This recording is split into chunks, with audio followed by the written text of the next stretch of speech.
My name is Anil Malhotra. Could you spell it? Anil That's your first name. Malhotra. Malhotra, sir. Yes. What is your birthday, sir? I was born on the 18th of December 1952. 18th of December 1952. 52. So now you are? 69. It's not fair. Indian man doesn't have wrinkles. Where were you born, sir? I was born in the Delhi cantonment in New Delhi. New Delhi. In the Army Hospital. In Army Hospital. And which is now called the base hospital. okay. And why are you here?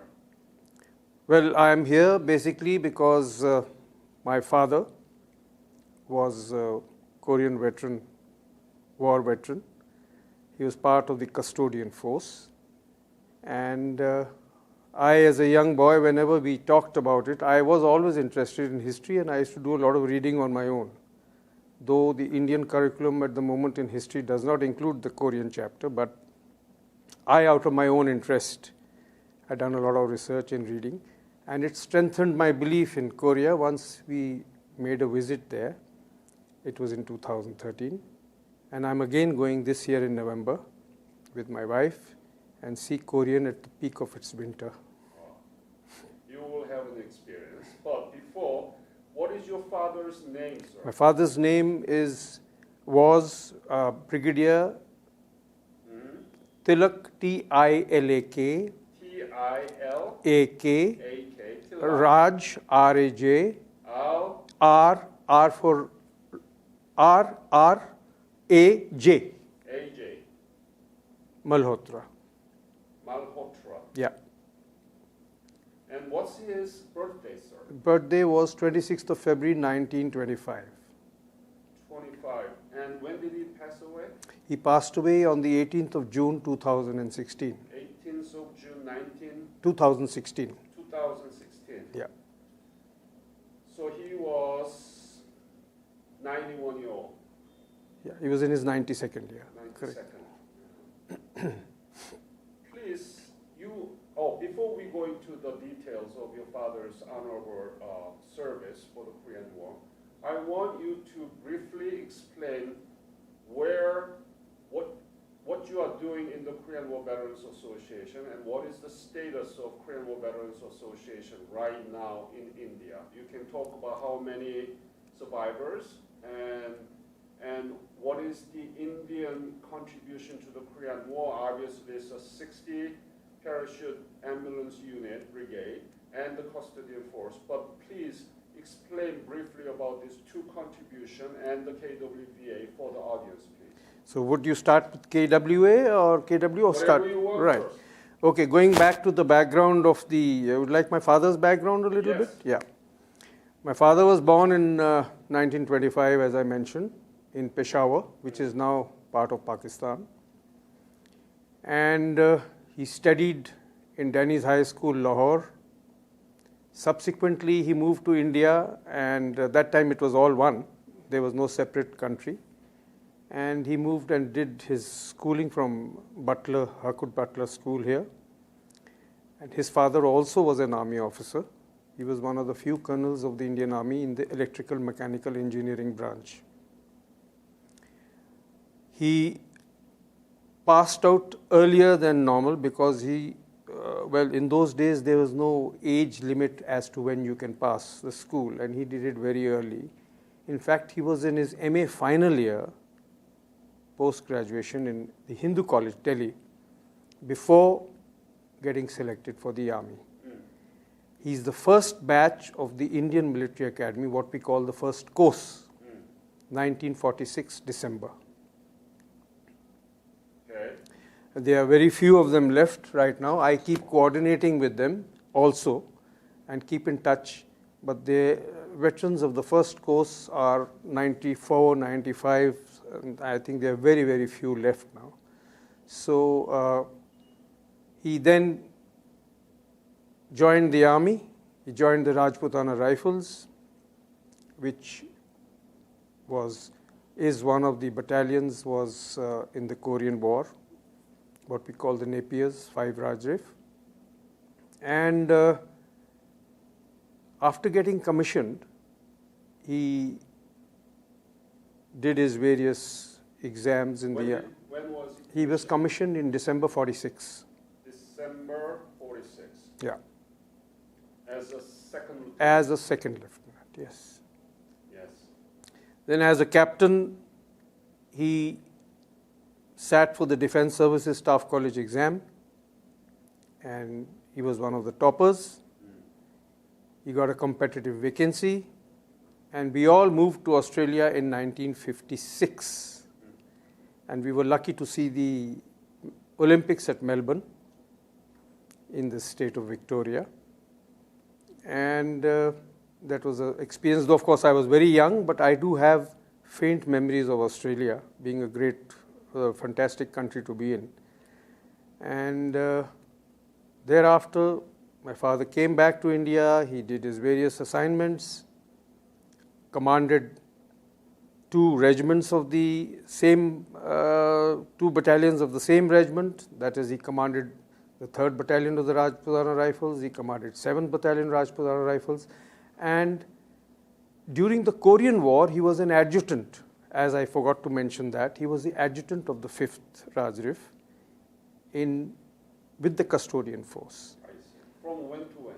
From 1953 November to May 1954. So thereafter, he came back to India. As I said, he commanded he did his various assignments, commanded 2 battalions, and then commanded a brigade in 1971 during the Indo-Pakistan War. And I was probably one of the few civilians who experienced 2 to 3 days of the war in Firozpur, which is in the Punjab. And thereafter, he moved from there to Srinagar to Mau, and ultimately he retired as a sub-area commander of Pune in 1980. And he was awarded the Ati Vishish Seva Medal, what we call the AVSM, for distinguished service. Can you spell it? ATI, ATI.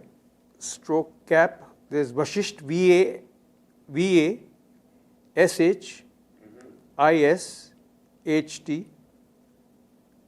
again gap, Seva, SEVAMEDAL,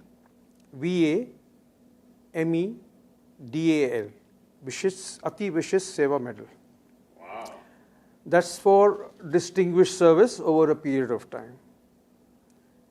And of course, unfortunately, he passed away at the age of 92. He was very healthy to the last few days of his life and very outgoing. But yes, my experience with him was always, we shared, because I was very interested in the army always, and we shared a lot on the Korean front, what happened.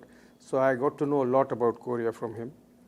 And as we all know, that in November 1950, the 60 para field ambulance unit moved to Korea. Initially, they were at Daeju, but that's the time when the Chinese had made a massive, with the North Korean army, put in a massive counter-attack, and they were all over the place. So the 60 para field was asked to vacate. Colonel A. Rangaraj Mahavir Chakra, as he's a legend, everyone knows about him, he decided not to leave any equipment behind. And the 60 para field were lucky enough to find an old engine with a train attached, a steam engine, which the 60 para field, therefore, thereafter they got the name of being a bucket brigade, because they carried buckets of water from the nearby river to the steam engine to get it functional, so that the equipment would not be left behind, which was vital equipment for the profession, that is the medical services to be provided. And then, because of the steam engine, they crossed the Han River bridge to Seoul just in time because the bridge was blown up by the communists after that. Wow. Yeah. And of course, 60 paras it's a legend in itself. They were basically a mercy force for medical aid to the prisoners of war and of course the civilians at the time out there, the locals. But they somehow got dragged in to the battle, and in Operation Tomahawk on the 20th of March 1951, they were part of the 187 Regimental Combat Team of the Airborne Battalion of the United States Army, or it was an Airborne Brigade, I think. It comprised of 4,000 people, and the 60 para field basically had maximum about just about 350. That's the normal strength of an ambulance unit. Now, here the decision was to, basically being a mercy force, they were not to be in combat, but they took a decision on the spur of the moment because there was no time to contact the Ministry of External Affairs or the 27 Commonwealth Brigade, of which they were a part. The 27th Commonwealth Brigade was part of the 1st Commonwealth Division, and 60 para field was part of the 27th Commonwealth Brigade. 27? Commonwealth Brigade. And they didn't have time to get back and get permission to go ahead. And so they decided to go ahead. They joined the Americans in the operation, which was a 100% success at Munsan. I think I pronounced it correctly. I don't know, is it Munsan? Munsan. Munsan. And during this period, the analogy out there was that amongst the Koreans, amongst the Australians and other American soldiers was that you won't find a lady with the lamp out here, but you will find the next best, which is the 60 para field, because they worked day and night relentlessly to make sure that they could save as many lives as possible. In fact, they performed 2,300 surgeries. 2,300 surgeries in the midst of battle over a period of time, and they treated nearly 200,000, that's 2 lakh casualties. And therefore, because of this, paratroopers, as you know, wear a green. You have the green berets, you have the maroon berets. The Indian Army wears the maroon beret, so they were nicknamed the Maroon Angels. That's where the angel word came from, because of the compassion and the tireless, unrelenting effort, relentless effort shown by them to look after the patients and make sure that the best treatment was given, what was available. So you are giving us overview of the 60 Parafield field ambulance unit. Field ambulance unit. Yeah. Excellent, sir. And more about the 60 parafield is that the famous statement made by Field Marshal James Castles. He writes that on the Golden Jubilee, which was in 2000 and in the year 2000, because they were under his command from 1951 to 52. And he writes that I have a lot of ambulance units have been under my command, but never ever have I experienced such dedication as was shown by the 60 para field. And I'm sure that with the dedication that you showed during the Korean War, you will continue to be serving your country in the same way. And he congratulated them and This is on record. So that is the 60 para field. Colonel Rangaraj. But another thing which needs to be mentioned, which has slipped my mind just now, was during the Operation Tomahawk, the 60 para field had 2 Mahavir Chakras, of which one was Colonel Rangaraj.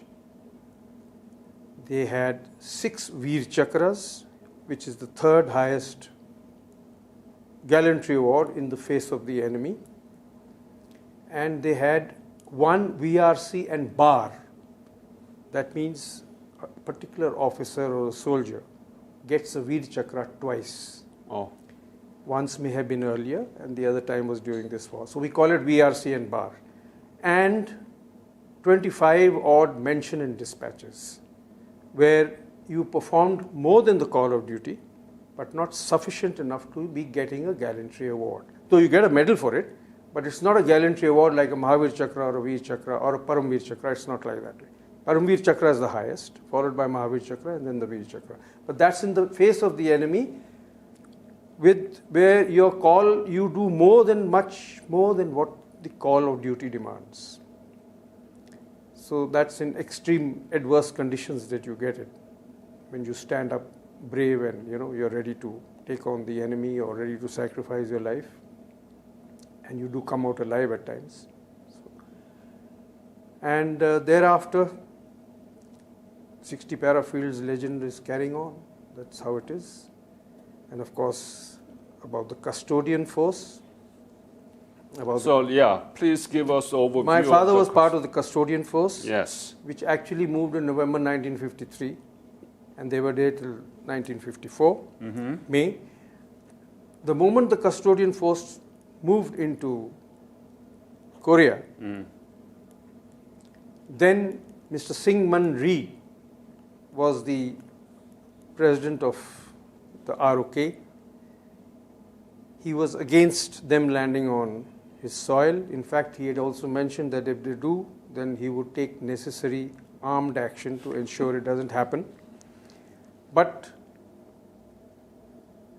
therefore, the custodian force, which was comprising of quite a big setup, it was 5 infantry battalions of the Indian Army. I'm sorry, what is it? 5 infantry battalions. 5 infantry battalions. Yeah. It is the custodian force. It is called the CFI, Custodian Force of India. Yeah. There are 5 infantry battalions, which were 5th Battalion, the Rajputana Rifles, which is my father's.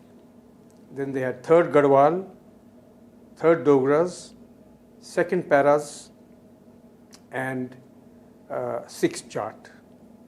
The 6th Battalion, the Jat Regiment. There were other platoons and companies of the engineers, Army Service Corps, military police, and a detachment of the Ministry of External Affairs and Ministry of Defense attached with them. This was generally the entire setup which was there in 190 Infantry Brigade. And it was commanded by a very legendary General SPP Thorat. You want his spelling? Yes. Then Major General, subsequently Lieutenant General, SPP Thorat,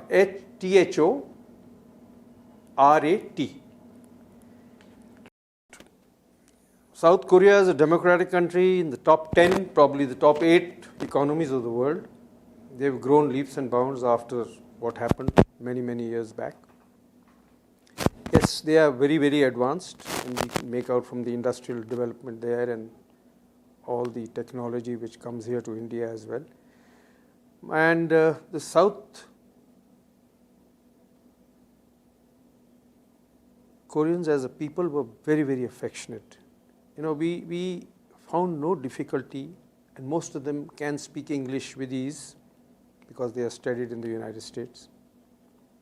But I'm sure the same is in the North. Unfortunately, here the National Assembly is at the helm, and there it's a communist regime or a dictatorship. But one day I hope both the Koreas will come together. Because people don't change. It's people who are suppressed on one hand and the others who have got a freedom of speech. And yes, your country is a true democracy which can take action against its own president. Shows the rule of law applies to everyone. Everyone is equal before the eyes of law, which is a great lesson in democracy. I am sure that one day the two Koreas will come together, and we will do the best we can to make sure the bonding between the two nations carries on to the best of our ability. And the solution seems to be coming from this idea of mitigating the hatred with the idea of neutrality, non-alignment, not to be sided with, No, yes. That's why I think it's going to be a unique contribution if we can work. See, any country which wants to prosper economically has to be militarily strong. Because as the old saying goes, peace is the dream of the wise, but war is the history of man. Yes. Right? So no one wants to go to war, but to avoid war as a deterrent, you have to be prepared for war. And once you're prepared for war, then it's a deterrent in itself. But being non-aligned is a very, very important thing. For example, now if you see a lot of countries after the Ukraine war, after the Russians attacked Ukraine, why they attacked and why they didn't, I won't go into that. Everyone has his own reasons. But India is playing a very vital role in mediating, trying to balance the whole thing out. Hopefully it will end fast. But alignment is not the answer, I agree, but at times countries are not left with anything. You can't be isolated. But at the same time, you don't have to join in with anyone to, in an aggressive mode. But yes, being totally non-aligned, though we follow the policy of non-alignment, and we've done it to the best of our ability as a country, but in the modern era, it's not possible to be totally non-aligned. Otherwise, you get isolated. Right.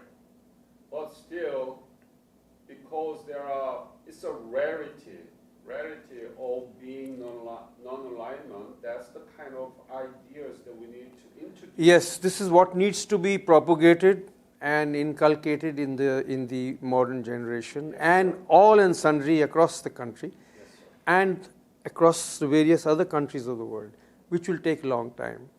Because at the moment, vested interests in some countries do cause a war, like we are seeing what is happening now. So reasons are several. Everyone has his own reasons. As the old saying goes, right or wrong, it's my country. So every politician will think that way. But our policy of being non-aligned still stands. Still stands, and we need that. We need that. So your father, as a president of Korean War Veterans Association of India, made a visit to Korea. Thrice. 3 times. 3 times? Yes. Okay. Do you remember what he saw and what he said about this comparison between the years of his service in the Korean War in 1950s and 21st century? What did he say? Of course, this is known to all. I mean, what happened in 1950, the country was totally devastated, and there was so much of, damage to property and everything because of the continuous war. But now, look at the country economically, they've progressed leaps and bounds. And as you already know about it, it's one of the 10 top economies of the world. And that's what he was always, every time he went, he told me, you must go to Korea one day. And that time I was in service, I was working with Tatas, I was in the tea industry, or rather the tea plantations in Assam. So we said, yeah, we will definitely go. And in fact, I could never find time. But after I retired, then I got more associated with the association. And then me and my wife have been once, and we are going again this year in November. because we said we must see Korea in the winters. So we will be going to Seoul. I believe it's very cold, but I'm sure it will be a different experience altogether. So when you made also revisit, right? And what did you see there? Did you know anything about Korea before you made a visit to Korea in 21st century? Yeah. I had read a lot about Korea because, as I told you, being a person who's interested in history, I read a lot, and my father would give me a lot of information also, because I used to talk to him a lot about the various battles that have taken place. I was very inclined towards the army always, very inclined. And I picked up things faster than the normal civilians did. And so I don't know, but it's there in my system. I understand their systems, their procedures, their standard operating procedures of the Indian Army better than most civilians do. I'm lucky. It's there in my DNA. I understand it much better. And yes, whenever we talked, I would ask questions, and he would give the answers. And that I had not been to Korea, yes, till then, but I was more or less acquainted with what goes on there. The affection of the people, being warm-hearted, ever helpful, and there was no end to what he had to praise. And my sister went with him once as an attendant, and now very recently she went with her husband. She has the same thing to say. And I have seen it myself, so yes, it's a great country. And I only hope the two Koreas come back together. Like East and West Germany could combine and come back. Why can't they? Why can't they? And the Western former Prime Minister made a visit to South Korea in 1989, 6 months before the collapse of the Berlin Wall in 1990. He was asked, do you have any idea when Germany can be reunited? And his answer was that, I don't have a slightest idea when. But in 6 months, it happened. It happened, yeah. It's not going to be happening like German cases. I know. But it's going to be. We don't know when and how. Ideology difference. Yes, sir.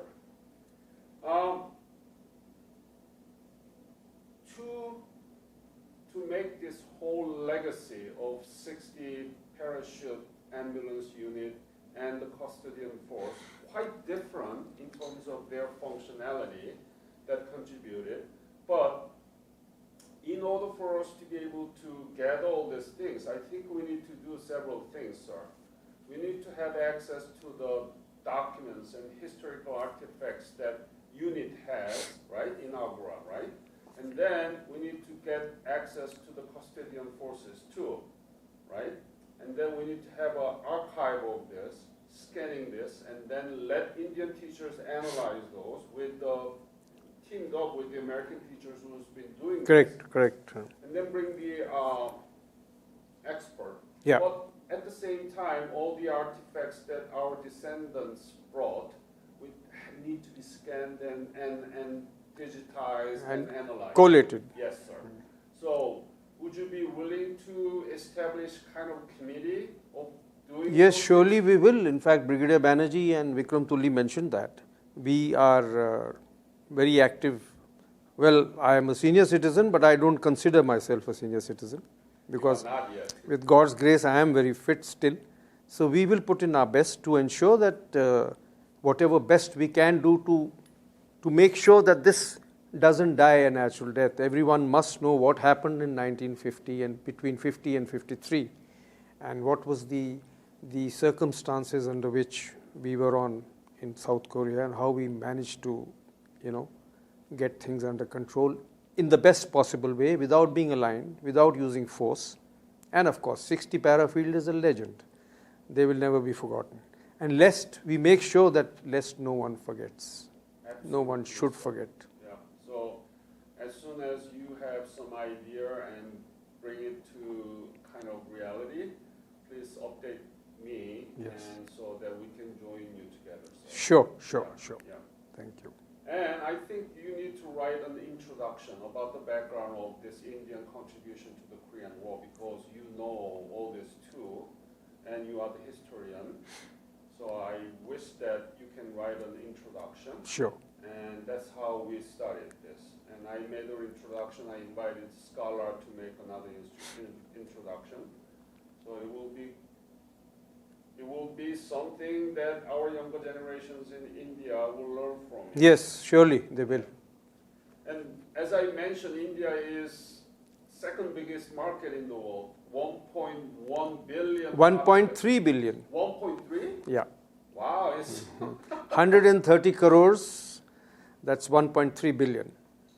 So you are really chasing the Chinese population. They are decreasing now. Chinese are decreasing now, but we have also started decreasing, yes. Because, having there was a time when people believed in large families, but now the standard of living goes down and people understand it's hard. It's hard. So, yeah. But then we are a large country. We are the 7th largest country on the planet. Absolutely. And we come just after what you call now the Australians are the 6th largest. We are the 7th. You mean in terms of? In terms of size, yeah. size. It's Russia, Canada, Yes. China, United States of America, Brazil, Australia, and then India. Yeah. And after us is a part of the old erstwhile Soviet Union, which is Kazakhstan. Imagine Kazakhstan, if we had the entire USSR, the old erstwhile USSR, it was 224 square kilometers, 224 lakh square kilometers. Today Russia has 170 lakh still. It's still a giant, followed by Canada as the next largest country in the world. So yes, India is the 7th largest, but we have the 2nd largest population. See, Korea is a dot compared to those. It's a small country, yes. But they are 10th largest. Yes. They're leading some technology, not all of it. Yes. Culturally, they are, beginning Yes. to be popular. And I think South Korea wants to be partnered with India. They do, yes. Yes. And we are making every effort, and so is the government of India doing the best it can from its side. So we can present this curricular book as a token of symbolic partnership, Yeah, right? correct. Yes. So maybe we can think about 70th anniversary of the operation of custodian force, which was 55, right? Ended in 55. The overall war ended on, 27th of July was the armistice, 53, yes. 1953. And No, I'm talking about the end of the operation of custodian force of India. custodian force left in May 1954. 54. Yeah. So by 2024, it's going to be 70th. 70. Okay. Yeah.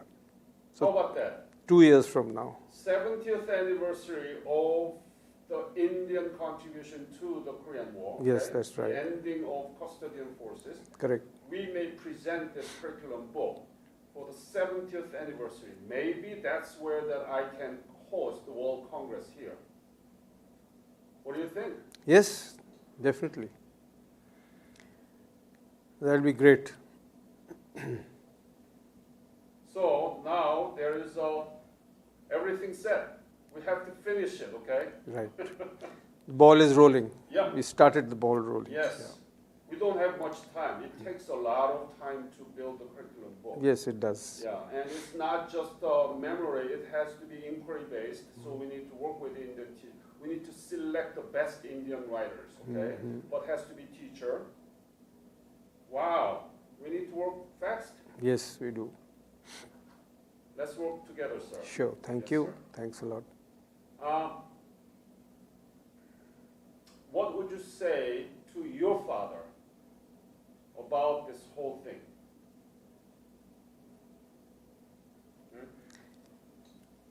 Not to the Korean people, but to your father. What would you say as a son? Well, I would thank him for giving me all the background of this great country and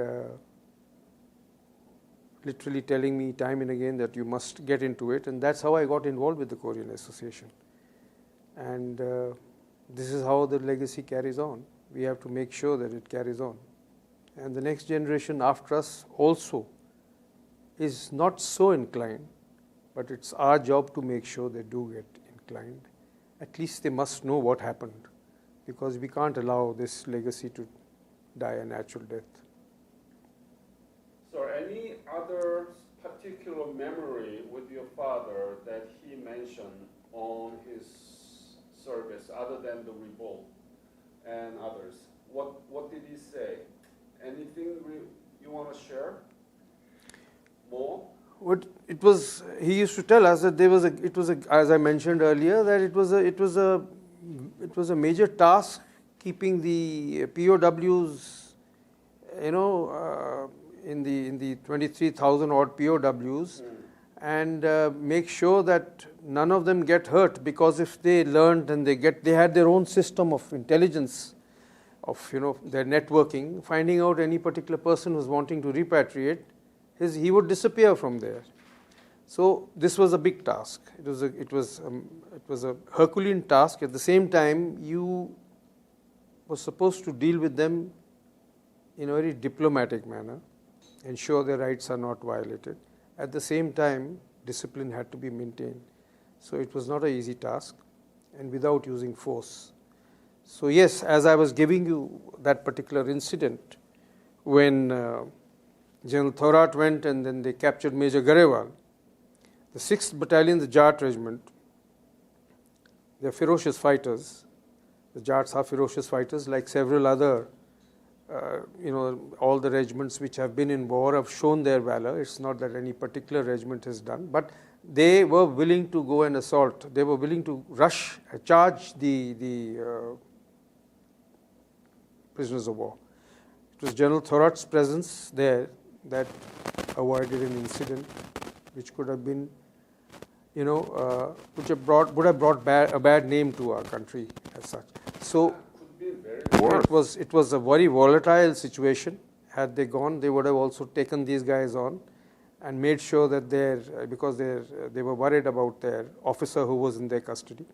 But this entire thing was averted because of a very statesmanship-like method of dealing, which they say generals, war makes generals, but challenges make statesmen. Yeah. Statesmen are made by challenges which they face, and he did a fantastic job. You are the historian. Yeah. So, any other story or any comments that you want to leave to this interview? Well, it's nice associating with you. It was great, and we will keep up this, and I'll be in regular touch with you. And I'll make sure we tie up all these things that you have mentioned with Brigadier Banerjee, Bikram, and Rajiv, and both the Rajivs, Chatrat as well as Rajiv Sharma. Akshay Sur, who is there, is a very, very active member in our setup, but unfortunately today he just couldn't get away. He had some patients to attend to who could not be delayed, because during the lockdown a lot of patients kept getting delayed. So he's a doctor, so he had to attend to his patients. He couldn't make it, but before you go, he will definitely meet you. Great, sir. And he's got a lot of knowledge on this. He's got a lot of photographs to share, so it will be a great pleasure for him as well. Without Mr. Anil Malhotra, it would have been impossible. So thank you. I want to thank very you, kind sir. words, very kind words. We did what we could, and I'm very happy that you are appreciating it, and we will keep it up. Yes, sir. So this is our mission. Your fathers did go and risk their lives, did the noble thing for the people that he didn't know. Now it's our turn to complete for our younger generation. So I believe you are with me, and we'll be in touch, sir. Sure, will be. Thank you. This is wonderful, and thanks again for your all the efforts. Thank you, sir. Thank you very much. Thank you.